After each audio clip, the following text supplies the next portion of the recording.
Terima kasih Anda masih bersama kami di Sindo Siang bersama saya, Nata Arman. Pemirsa, sebelumnya setelah membuat heboh karena pernyataannya mantan Rektor Universitas Gadjah Mada Profesor Sofyan Effendi mendadak menarik semua pernyataannya terkait dengan ijazah sarjana Presiden ke-7 Republik Indonesia Jokowi. Dalam surat pernyataannya, Sofyan juga meminta maaf. Tidak hanya menarik semua pernyataannya, Sofyan Effendi juga meminta maaf kepada semua pihak yang disebutkan dalam wawancara.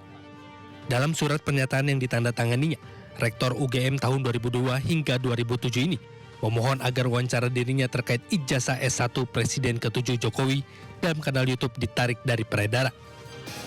Sebelumnya mantan Rektor Universitas Gadjah Mada Sofyan Effendi menyampaikan sejumlah pandangannya mengenai polemik ijazah kuliah Presiden ke-7 RI Joko Widodo. Dalam video dengan judul Mantan Rektor UGM Buka-Bukaan, Sofyan Effendi menegaskan bahwa Jokowi tidak pernah lulus sarjana Fakultas Kehutanan karena IPK-nya kurang dari 2.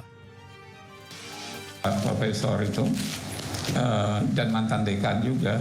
Mantan dekan Kehutanan. Tahun 82 tidak lulus di dalam penilaian. Dia karena ada 4 semester itu ya Prof ya penilaian. ya ada 4 semester dinilai. Akademik ya. Dinilai kira-kira 30 mata kuliah lah ya. Ya.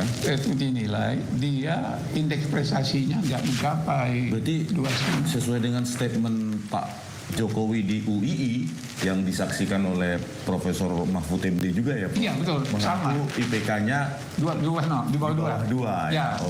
Oke, lanjut Prof, lanjut. Ya, itu ada saksinya Pak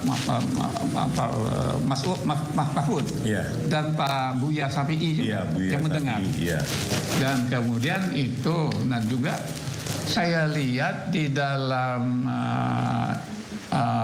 apanya di apa yang polisi itu, Polisi. yang data Transkrip nilai, Prof.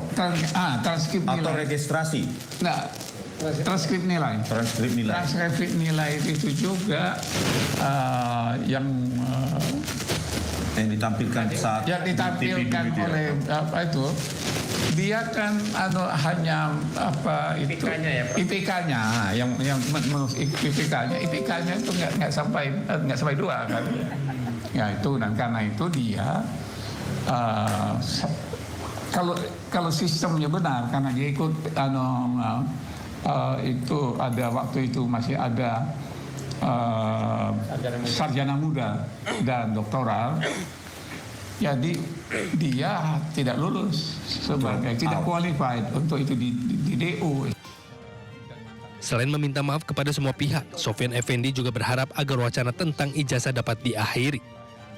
Tim Liputan Ainus melaporkan.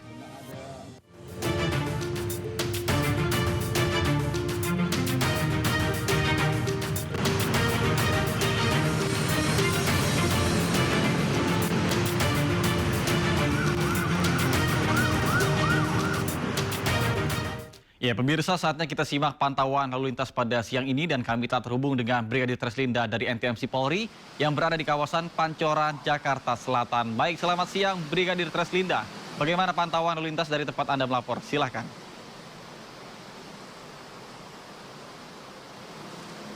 Ya baik, terima kasih Nata dan selamat siang pemirsa. Pada aktivitas siang ini arus lalu lintas di kawasan Pancoran ini dalam keadaan ramai dan lancar yang kami akan menunjukkan Anda secara real time gimana kondisi arus lalu lintas terkini. Yang Anda saksikan adalah kendaraan yang baru saja lepas dari antrian traffic light untuk kendaraan dari arah Pasar Minggu yang akan mengarah ke arah Saharjo.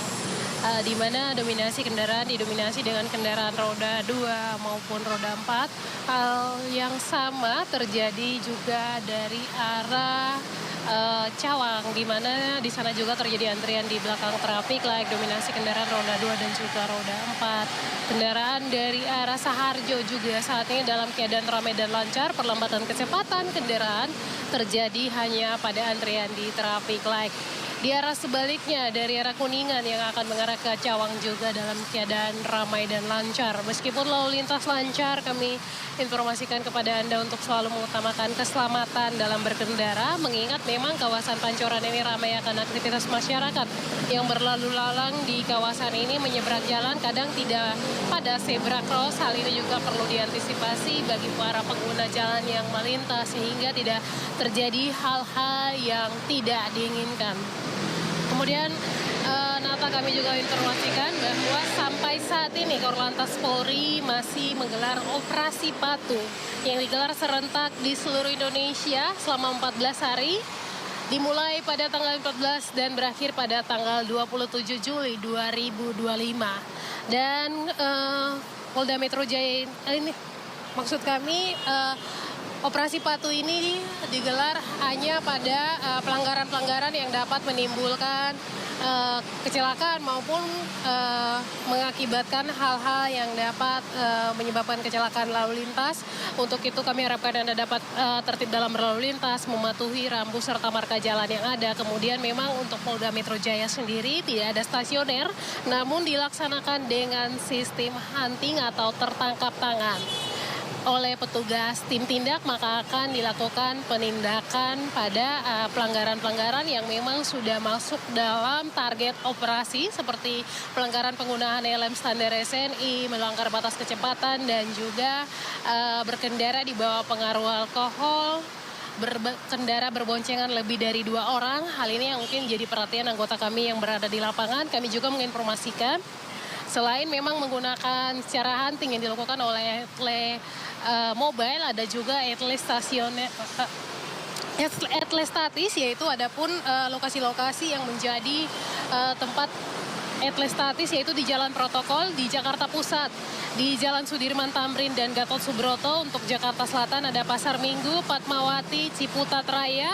Jakarta Timur di Jalan GI Panjaitan, HMT Haryono dan sekitar BKT. Kemudian Jakarta Utara ada Jalan Cilincing, RE Marta Dinata, Yosudarso. Jakarta Barat ada Jalan Dan Mogot dan juga Jalan Legend S. Parman.